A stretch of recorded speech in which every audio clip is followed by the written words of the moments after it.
You know, when you were talking about that podcast idea you had, the No More 8 Minutes thing, Yeah. it really got me thinking about like how to make something that really works when you don't have a lot of time. Yeah. It's interesting, like, what makes something Right. impactful when it's so concise. Exactly. And that's what we're going to dig into today. Yeah, And okay. believe it or not, we're going to talk about a 1991 Data East checkpoint pinball machine. Oh, wow. Okay. Because we were looking at it and we were like, there are a lot of parallels here Yeah. between like trying to make a really impactful experience in a really short amount of time. I see where you're going. Yeah. So this Data East checkpoint came out May of 91. Okay. And if you think back then, the pinball scene was really dominated by some huge games, mostly from Williams, like Terminator 2, Oh, yeah. the Addams Family. Oh, Glenn. And Data East was like really trying to establish themselves Yes. as a major player. Yeah, yeah. And This was one of their... this was a crucial point for them. Okay. And what's really interesting is there were only about 2,500 units made. Oh, wow. So So not a huge run. no, not a huge run at all, Right. which makes you think that it was, a very specific kind of game. Yeah, like a focused kind of Yeah. content strategy almost. Almost like a boutique pinball machine. Okay, interesting. And they also didn't want to rely on expensive licenses. Oh, so they were going for original IP here. Yeah, Interesting. which is really interesting when you think about, the No More 8 Minutes concept. Okay. Like you really need to have like a core concept. Yeah, you got to have that core idea to make it work. It can't just be all over the place. Right, exactly. You'd be Yeah. laser focused. Exactly. So the main idea of Checkpoint was you're a cop, Okay, high-speed chase, I like it. and you're trying to get the criminals through these checkpoints. Okay. There were 3 ramps. And they were kind of like the different routes in the chase. Okay, got it. But the really clever part, I think, is how they handled the arresting of the criminals. Okay, yeah. How did they? Because that seems like it would be key. Well, so Yeah. as you're playing, you have to hit these drop targets. Okay, And those are the criminals you're going after. gotcha. And once you get them all in the right order, then it holds the ball. Oh. Like it arrests them. Oh, that's cool. Very satisfying. That's really clever. And I thought, and so simple too. Yeah. So like, You get the reward right away. yeah, in the context of No More 8 Minutes, that seems really relevant. Yeah. Like you're giving the listeners something right away. Yeah, it's like immediate gratification. Yeah, yeah, a little nugget of like, oh, okay, I got that. Exactly. Exactly. And then it gets even more interesting because the more criminals you get, the higher your score multiplier gets. Oh, wow. So you could get up to 4 times the points if you got them all So it's like rewarding you for focusing. Yeah. within that short time. Yeah. Just like a podcast. Yeah, Where yeah. if you really pay attention, you get more out of it. That's exactly right. Okay, cool. And then there was one other thing they did that was, I thought, really clever. Yeah. There was this escape lane. An escape lane. Yeah. What is that? So instead of the ball just draining out the side, Right. sometimes it would go down this lane and it would kick it back into play. Oh. So it kept the game moving faster. So it's like avoiding dead air Yeah. in the podcast. And, a lot of times when you play pinball, it's like, oh, I just started and it's over. Yeah, so frustrating. It's kind of kept it going a little bit longer. I see. So it's like Yeah. keeping the listener engaged, Right. constantly moving forward. Yeah, exactly. Got it. So now let's get into the technical side a little bit. Okay, yeah. This checkpoint used a Data East Sega System 3. Right. And, for a pinball machine from 1991, it was actually pretty advanced. Oh, really? Yeah, it had a Motorola 6808 CPU. 2 megahertz. All right.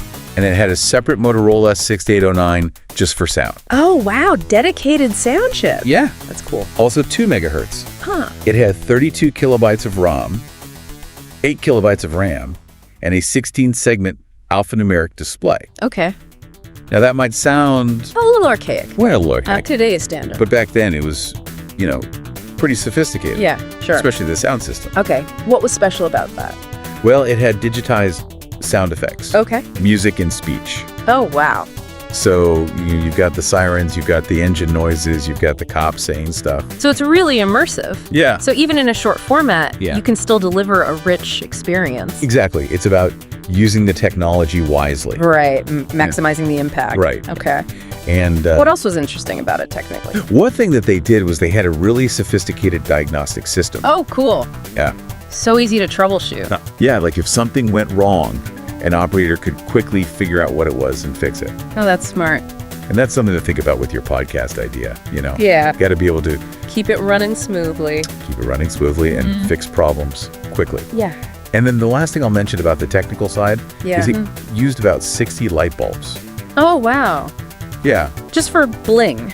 Well, they were strategically placed. Okay. They weren't just for show. They were actually programmed to guide the player. Oh, that's cool. They'd light up the targets that you needed to hit or the paths that you should be taking. So it's like using visual cues Yeah. to direct the listener, or in this case, the player. That's a great way to put it. So basically, they're using light to deliver information in a focused way. Exactly. Interesting. So let's kind of bring it all together now and talk about some of the key strengths of this Checkpoint pinball machine. Okay, yeah. And, the first thing that comes to mind is that a rest system was really innovative. Yeah, it was clever. Yeah. And like we were saying, it has that immediate payoff, which is so important for engagement. And they actually influenced some later pinball machines with that.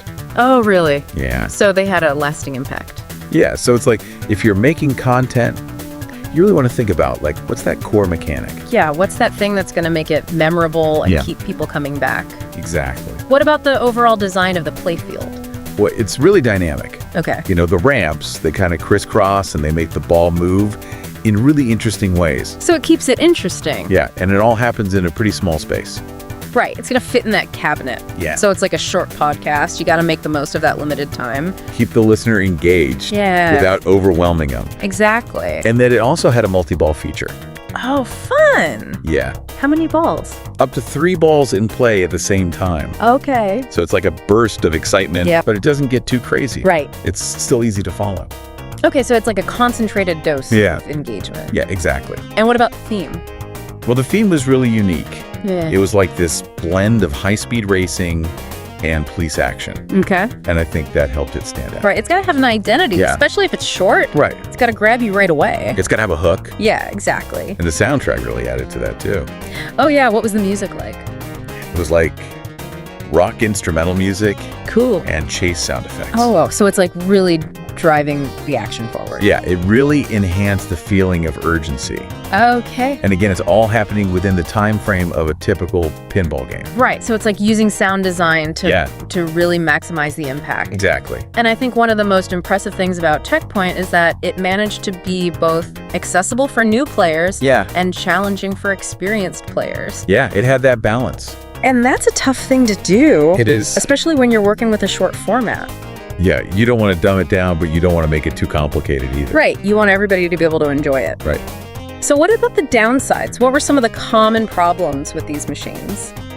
Well, They weren't perfect. no machine is perfect. Okay, so what were some of the things you had to deal with when you were restoring them? Oh, well, the plastic ramps. Yeah, those seem delicate. Yeah, those could warp, especially where the ball hit a lot. Oh, yeah, just from the repeated impacts. Yeah. Makes sense. And the coils and the flippers would sometimes burn out. Oh, yeah, those get a lot of use. They do. And I imagine the electrical connectors probably gave you some trouble. Those were a nightmare. Yeah, corrosion, I bet. Especially if it was in a humid environment. Right, yeah, makes sense. And then that arrest mechanism. Yeah, that seems like it would be a delicate mechanism. It needed regular cleaning and lubrication, or it would get stuck. Right. And you mentioned the soundboard could be problematic too. Yeah, the soundboard. Yeah, it's not uncommon for those old soundboards to have issues with the capacitors. Oh, right. You know, those electrolytic capacitors, they have a limited lifespan. Yeah. And when they start to go bad, you get all sorts of weird problems like distorted sound. Yeah, or even no sound at all. Yeah, exactly. So it's like you were saying before, it's all about maintenance. Yeah, keeping those components in good shape. Yeah, whether it's a pinball machine or a podcast. Exactly. You got to pay attention to the details. Yeah, consistency is key. Right. You want to deliver a quality experience every time. And speaking of consistency, Yeah. Data East actually had some trouble when they tried to release Checkpoint internationally. Oh, really? Why? Well, they had to convert the electrical system for different voltages. Oh, right. Different countries, different power. And they had to figure out how to integrate it with all the different payment systems. Oh, yeah, because some places use coins. Right. Some places use tokens. Exactly. And some places even use those magnetic cards. Wow. Yeah. So they really had to adapt it for different markets. Yeah, and they even had to think about whether the police chase theme would work in different cultures. Oh, interesting. Yeah. So it's like even a simple concept like that needs to be carefully considered for different audiences. So where does Checkpoint stand today in the world of pinball? Well, it's an interesting one. Yeah. It's not as sought after as some of the big licensed titles from that era. Okay. But it definitely has its fans, Okay. people who appreciate its unique design. And what kind of price does it fetch on the collector's market? Well, if you find one in good condition, you're probably looking at somewhere between $3,000 and $5,000. Okay, so not cheap, but... No, but not crazy expensive either. Right. Especially compared to some of those other machines from that time. And you've actually restored a Checkpoint yourself. I have. Yeah, it was a fun project. So what were some of the things that really stood out to you about it? Well, I was really impressed with how they managed to create that sense of a high-speed chase in such a small space. Yeah, it's pretty amazing. Yeah, and some of the mechanisms they used were really clever. And you mentioned that you found some evidence that operators had modified their machines. Oh yeah, I found this one machine where the operator had rigged up this homemade system to reset the credits. Oh, wow. Without having to open up the whole machine. So what's your overall take on the gameplay, having spent so much time with it? I think it's a really fun game. Okay. It's got a great pace. Yeah. It's not too fast, it's not too complicated, but it's really satisfying to play. So I think what we've learned here is that there are a lot of parallels between designing a successful pinball machine and creating a compelling podcast. Especially a short one. Especially a short one. You're like your no more 8 minutes idea. Exactly. You know, you got to have that focused, design those engaging mechanics. You got to deliver the experience efficiently. And make it memorable. And make it memorable so people want to come back for more. And I think that's the key takeaway here. Yeah. It's not just about being short. It's about making the most of that limited time. Yeah, making every minute count. Exactly. So as you're thinking about your no more 8 minutes concept, and really any kind of content that you're creating or consuming, think about those principles that we saw in Checkpoint. Focused design, engaging mechanics, efficient delivery, lasting appeal. And ask yourself what makes something truly valuable and engaging, regardless of its length. That's a great question to keep in mind for anything you're creating. All right. Well, that's all the time we have for today. That was fun. Thanks for listening to The Deep Dive.